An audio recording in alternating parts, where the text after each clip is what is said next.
Under the Regional Developmental Disabilities Service, part of the Richmond Implementation Program, the graduation service today incorporated many of the graduates from Morisset and Tomaree hospitals. It was also the second last ceremony of its type which would be held where the graduates have been hospital-based in their training. After next year, they'll be college-trained. The ceremonies today incorporated not only the nursing graduates, but also others such as management, administration, teaching, education and in-service courses. Presentation of the certificates and badges was performed by the Stockton Hospital's Director of Nursing, Mr Jordan.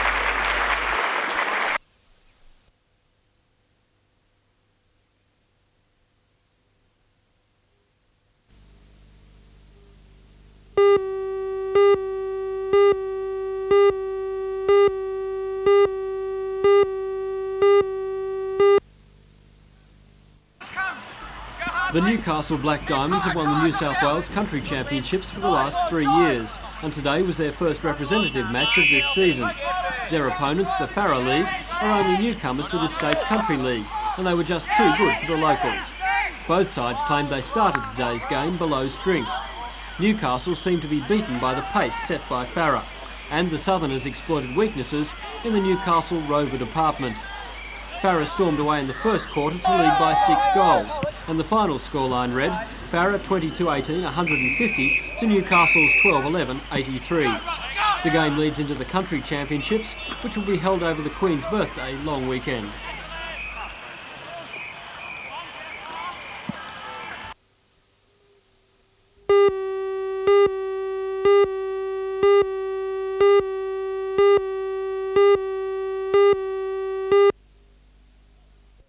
Taken too. Lakes United put the cleaners through West, and that would hurt. But the Rosellas have troubles if today's match is any guide. Injury might be part of that, as several players were uncharacteristically quiet. But it was a 5-0 romp for the Seagulls, who've now beaten both logical contenders for their crown. Experienced 5'8" Peter Walsh, who won the Cardiff 2-hour man of the match, was too smart on many occasions and found the time to keep West in their own territory with judicious kicking. Tries to Peter Parsons, Mike Sullivan and Bruce Burgess, and 2 to winger Mark Bates, with Walsh doing the kicking for the extras. West just got 2 goals from the boot of Mitchell Knight.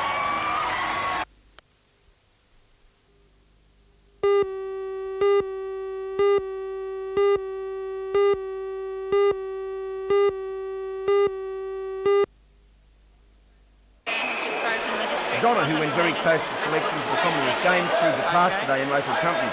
She won the 400 metres freestyle, the 200 metres medley, the 200 metres backstroke, and the 16 years breaststroke, and took the Ron Faraday medal as the best performer. Junior James Godfrey got that medal for the best junior who wins the 100 metres butterfly, the 100 metres breaststroke, and the individual medal. Others to perform well were Diane Mislett with a record swim in the 100 metres butterfly, Jamie Jenkins with 2 wins in his age group, Angela Matthew with a great 10 years medley win, and Peter Watts has set a new record in the 13 years freestyle with a 59.70 for the 100 metres.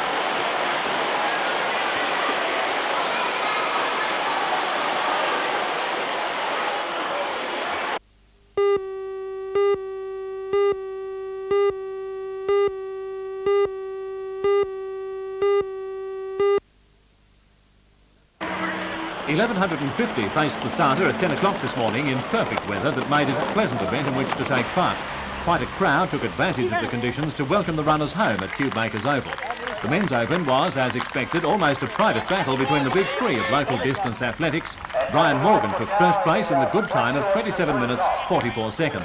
Second home was David Forbes, just 10 seconds behind, with David Lightfoot another 15 seconds back in third place. First lady home was Sharon Dalton in 32 minutes 12 seconds. Then came triathlete champion Kim Hicks of Maitland almost 5 minutes later, with Robin Bustede third, just 10 seconds back again. Daniel Sutcliffe won the short course event.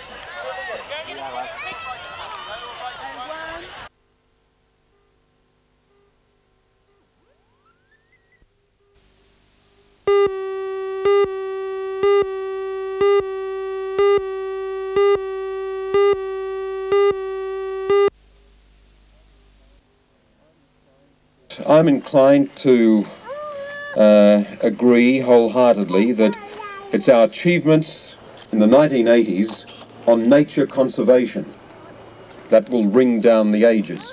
I think it was in the The Dwyer rhetoric may Pavilion. not It have certainly replaced the scenery in breathtaking because there were splendour, no other. but it was an official And opening welcomed by from the both Central residents Coast and Office of the Department of conservationists. Environment and The Cover Mountain Natural Area Kiosk and Information Centre has been in the planning since 1983 and is part of the Gosford City Council's Open Space program. The program involves the continued greening of the 5 mountain ridges on the coast and the conservation of the different ecosystems.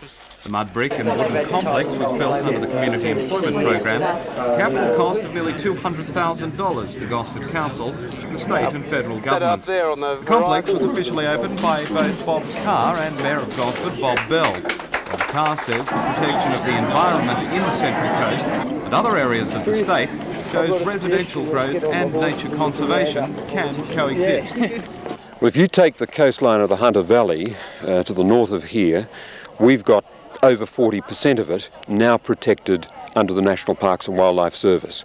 And that's a very good record. It's bigger than the rate for the state as a whole. We've got 1/3 of the coastline of New South Wales in national parks. In the Newcastle area, have there been any developments with the Glenrock State Recreation Area? Well, as you know, we're negotiating to purchase land, and I don't want to say anything more about it at this stage, but we're resolved that Glenrock will be delivered to the people of the Hunter Valley as a marvellous addition to their recreational facilities and as further protection of the coastline of the Hunter Valley. And have you had a chance to comment on the latest developments with the toxic waste dump at Tomago? I prefer not to say anything about Tomago at this stage, except that we've taken full account of the concern of Hunter Valley residents and taken very seriously indeed their concerns relayed to me through their local member, Ned Wade, and we will certainly be weighing that when we make our final decision on the site.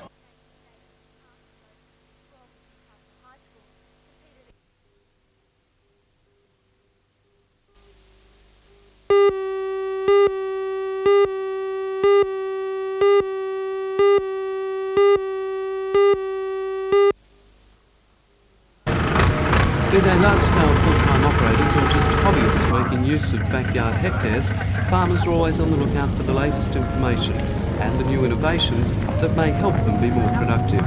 As an idea supermarket for the man on the land, the Tocal Small Farms Field Days fill a very important role. Again this year drew thousands of people. Almost 100 exhibitors vying for the attention of those present. Machinery dealers, government departments, agricultural suppliers, cottage industries, finance and farm groups, livestock agents, and with the childcare industry riding high at the moment, these curly-coated Angoras were there too. Also on the spotlight, these entries in the inventors section. A multi-purpose lifting device devised 2 years ago by Josh Wolfson, primarily to lift fertiliser bags into hoppers and spreaders. And this wool bale loader, modified from a lifter and capable of stacking wool 3 bales high. Another invention is this hand-operated brush puller, an easier way of pulling groundsel and bush pests from pastures without bending over or ripping hands. But while these new devices caught many an eye, pieces of machinery from our founding past surpassed them all in appeal. This 1926 American-manufactured Hercules rag saw was once used by wealthier farmers, its petrol engine allowing other chores to be done while the day's firewood needs were being looked after. Back in the 1950s, this magnificent field marshal tractor was the pride of the wheat fields. This 2-stroke diesel single-cylinder beauty having done duty around Cassilis and Gloucester before being restored. The pieces of old machinery were presented by members of the Hunter Valley Vintage Farm Machinery Club, who, despite all the advances being made down on the farm these days, are dedicated to reminding us all of how things were done back then, when the Hunter was still being transformed into Australia's premier agricultural oasis. An oasis now of great diversity, as illustrated by the range of exhibits and onlookers at Tocal for the Small Farms Field Days.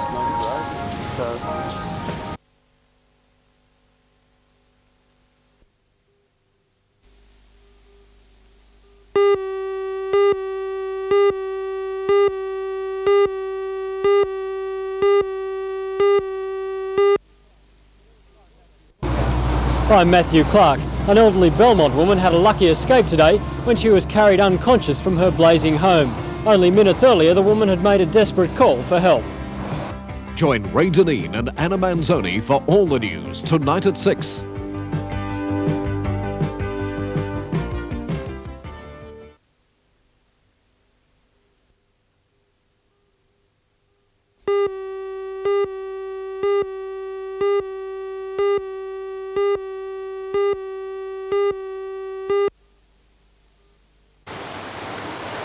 The effort squad brings together 160 swimmers from throughout the Hunter Valley, including Cessnock, Curry, Newcastle and the Lake Macquarie district.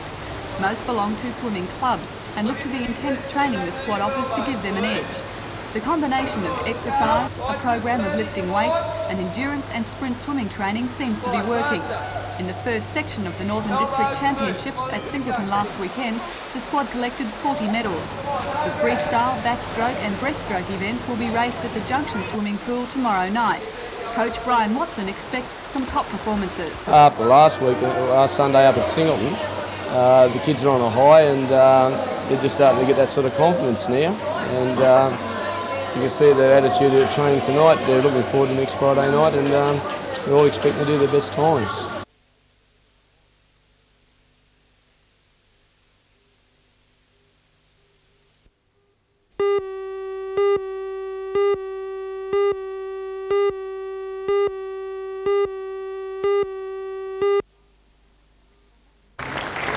For many, last night's ceremony represented the culmination of their efforts in a wide range of courses, including building and electrical trades, business and administration, computer programming through to fashion and design. Certificates were awarded to those students completing courses and awards given for outstanding achievements in each field. In recent years, the Belmont TAFE college's enrolments have increased despite a drop in the number of trade courses offered.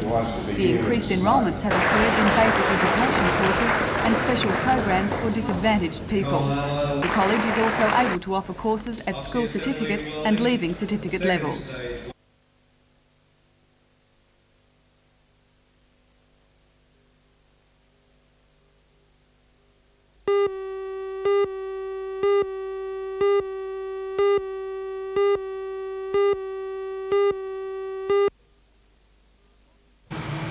The department first came up with plans for a link road via Wallsend 2 years ago as the best route for traffic moving from the proposed national highway to Newcastle City and its industrial areas. The reaction from Wallsend residents, however, was mixed. There's no traffic lights, there's nothing to let them out. Investigation of alternate routes. We're appreciative. The findings are outlined in this booklet recently released by the department. The alternatives are no link road at all, a route via Ellamore Vale, a route which connects with the highway north of Plattsburgh, a Hexham Swamp variation, and a route which follows a section of Minmai Road. In this booklet, the DMR once again appears to favour the Wallsend route over the other options. The booklet says a link from the highway through Wallsend would provide direct routes for city and industrial traffic, and that the use of both Cowper and Thomas Streets in Wallsend would minimise traffic congestion. Details of the different alternatives will be included in an environmental impact study which is expected to be released in July. Meanwhile, the public is invited to lodge comments with the department. Happy?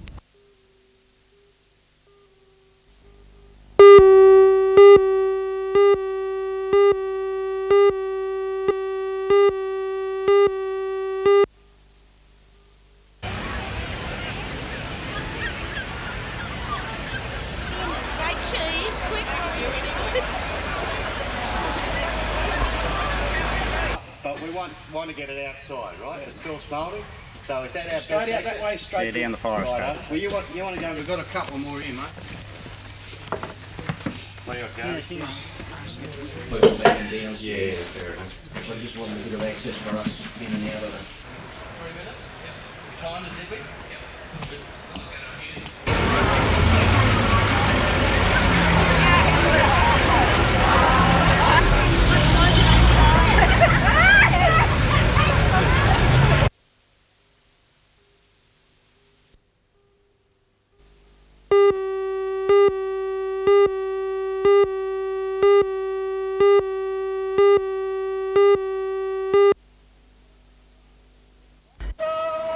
It began with a peaceful march of 30 students and faculty members demanding the release of a student jailed yesterday in an anti-apartheid demonstration. The police had no intention of complying with the request for a peaceful demonstration. The arrests began and things started to escalate.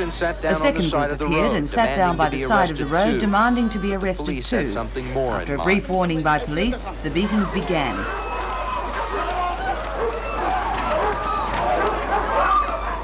Within minutes, the situation had deteriorated into the worst violence the university had ever seen. In the United States, at least 17 people died today when a bus carrying senior citizens plunged off a mountain road and into an icy river along the California-Nevada border. 22 people were hospitalised and at least 11 are missing. Search and rescue teams, aided by Marines from a nearby warfare training camp, helped pull survivors from the wreckage and into a convoy of more than 30 ambulances. It's believed most of the dead were in the front of the bus, which initially was submerged in the freezing 3-metre floodwaters. The cause of the accident is still a mystery. Who report weather conditions were clear.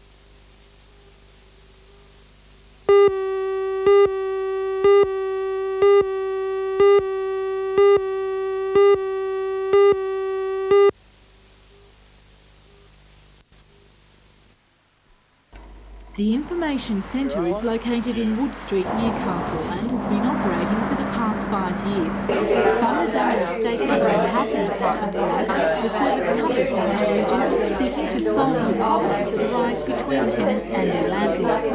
Today, people were encouraged to find out just what the Tenants Advice and Housing Referral Service offers.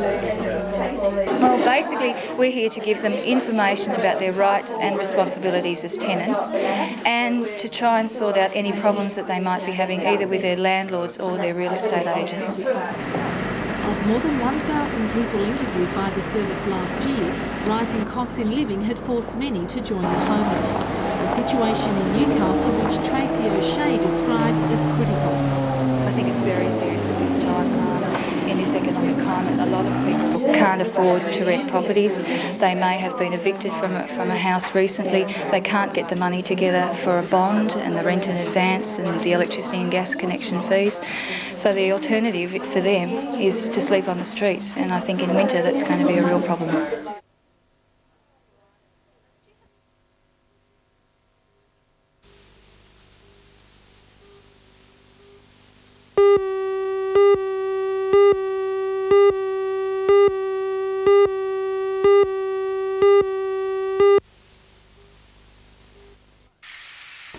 It was made by the state manager for Bovis Homes, Graham Anderson, who said the beginning of 1986 brought great troubles to the building industry, but things are beginning to brighten up.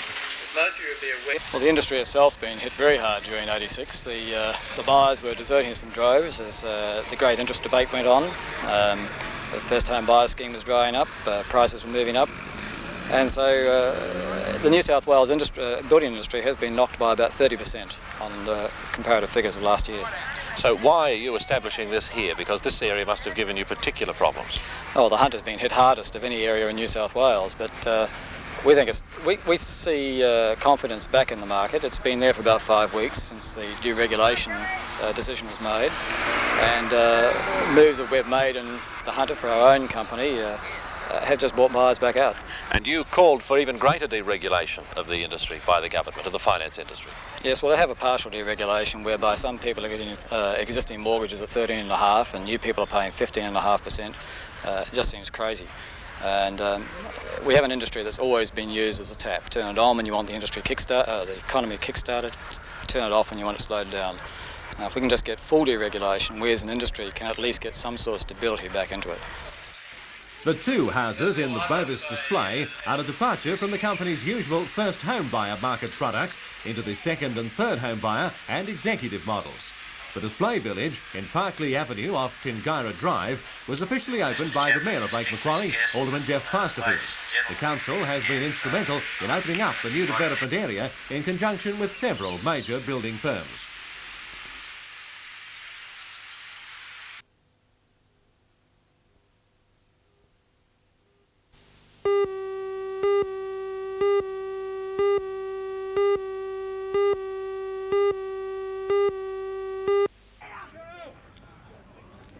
South's big forwards paved the way for the whitewash with strong running and ability combined with their great size advantage over the young, inexperienced Maitland outfit that has struggled all year. Newcastle side, he's got a nice pass away, plenty of support. Richard Jones backing up. Good score, Richard Jones. Plenty of players in support, no trouble at all. Rucks throughout and directed play with time to spare. He won man of the match. Another to stand out was second row forward Greg Brown, who scored 2 tries. He and his partner Tony Keevil were unstoppable at times. Wing three-quarter Johnny Tongue got 2 as well. Jones got a try, as did 5'8 Mick Harp. Centre Steve Robinson kicked 4 goals and a field goal. South must now capitalise on that combination and show their stuff in stronger company. Harp following up his kick to go in and touchdown for... I didn't see who it was.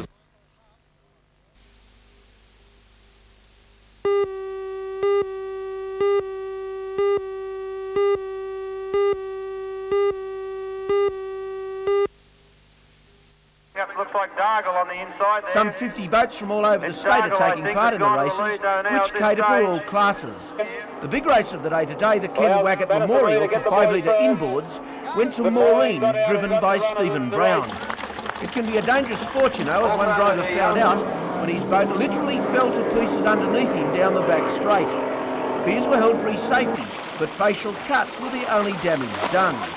Racing continues tomorrow with the features the Alan Hatherell Memorial and the Northern Districts Championships. They're all backing off as they come through for a finish. Looks like though it's going to be red and white even Stevens. Oh, I forgot the name of Jeff Mears. Team Wingboat Formula, Drifter, Yana 5, Mr. Rev, Tracker.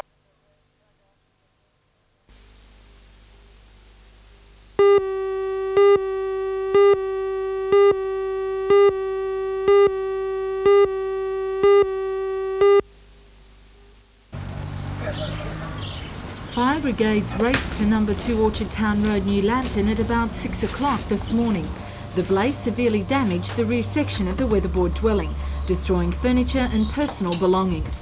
Police believe that the fire started under the house. They are still carrying out investigations into the cause. Police say it was fortunate the occupants were on holidays. Smoke filtered through the floorboards and into the bedrooms.